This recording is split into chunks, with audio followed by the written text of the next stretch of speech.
il y a des élections en 2025. Ah oui, t'étais pas au courant? On vote pour élire les délégués de l'Assemblée Générale d'IPK.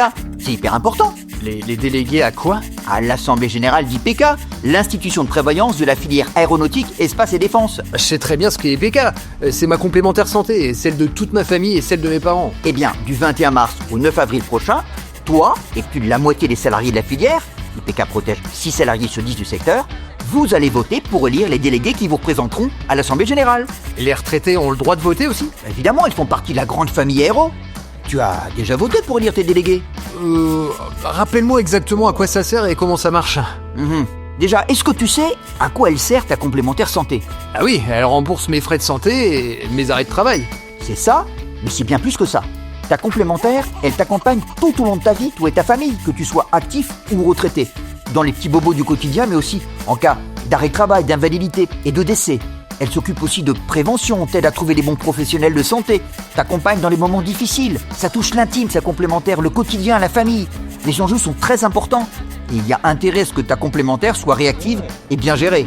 Vu comme ça, je suis d'accord, mais j'y peux pas grand-chose. Mais au contraire. Et c'est tout l'enjeu de l'élection qui vient.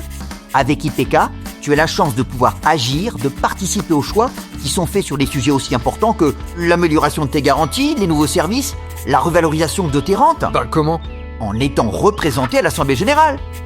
Bon, tu sais qu'IPK, c'est une institution de prévoyance paritaire.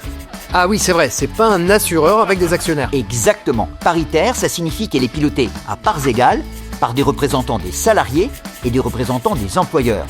Et l'enjeu des élections du printemps prochain est de constituer la nouvelle Assemblée Générale pour 4 ans. Une Assemblée Générale composée de 200 délégués, 100 représentants des salariés, présentés par les 5 organisations syndicales, et 100 représentants des employeurs, désignés par les entreprises.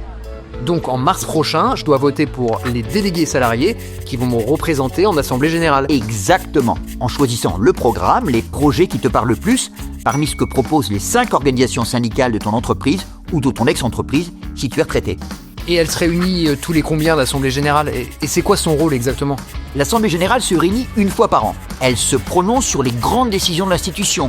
Elle valide les comptes, vote les statuts. Elle est en prise directe avec le terrain puisque les délégués portent la voix des assurés pour parler des garanties, des services, des améliorations apportées au fonctionnement d'IPK. Une seule fois par an pour faire entendre notre voix, ça fait pas lourd. Attends, c'est pas fini. Et c'est pour ça que c'est très important de te mobiliser en mars prochain, car ton vote permet également de constituer le conseil d'administration d'IPK, l'instance plus restreinte qui pilote le groupe toute l'année. Ils sont 30 administrateurs, dont 15 du collège salarié. Le poids de chaque organisation syndicale au sein de ce collège est proportionnel au résultat qu'elle a obtenu en Assemblée Générale. Ah, on fait une pierre deux coups. En quelque sorte. Et le conseil d'administration, ils sont combien? Et c'est quoi son rôle? Alors je te le répète, ils sont 30 membres, 15 du collège salarié et 15 du collège employeur. Le conseil d'administration et ses instances spécialisées se réunissent 4 fois par an pour, comme son nom l'indique, administrer le groupe, fixer la stratégie et la politique d'action sociale et veiller à leur mise en œuvre par la direction générale. Le conseil d'administration élit un président et un vice-président, l'un étant le représentant des salariés, l'autre des employeurs. Et ils alternent à la présidence tous les 2 ans. Chacun est président 2 ans. Tu as tout compris. Et c'est eux qui parlent des tarifs, des produits, des services, de l'avenir d'IPK, et ils doivent tomber d'accord entre eux parce que ils sont le même nombre. Et oui, c'est ce qu'on appelle une gouvernance paritaire. Ouais, j'ai bien compris ce que ça voulait dire, ouais. Paritaire et affinitaire, car ils sont tous des représentants de la filière aéronautique, espace et défense. C'est une des forces d'IPK. Tu comprends mieux pourquoi c'est important de voter à partir du 21 mars? Je vais essayer de résumer. Ça permet de choisir ceux qui vont faire entendre ma voix dans les instances d'IPK. Ça permet aux salariés de la filière de pouvoir décider avec autant de voix que les employeurs du fonctionnement de notre complémentaire santé, ses produits, ses services, son action sociale, sa stratégie. Et ça permet de savoir ce qui se passe chez IPK tout au long de l'année et d'être sûr que l'institution est bien gérée parce qu'on la pilote de l'intérieur. Parfaitement résumé. Et tout ça a d'autant plus de force que vous êtes nombreux à voter. Donc dès le 21 mars, on fait le nécessaire. D'autant que c'est très simple et que ça prend très peu de temps. Ça, c'est l'avant-dernière question que j'allais te poser. Comment on fait pour voter? Je t'explique tout ça en détail dans la vidéo qui suit. Et ta dernière question, c'était quoi? Tu crois que je ferai un bon délégué d'IPK?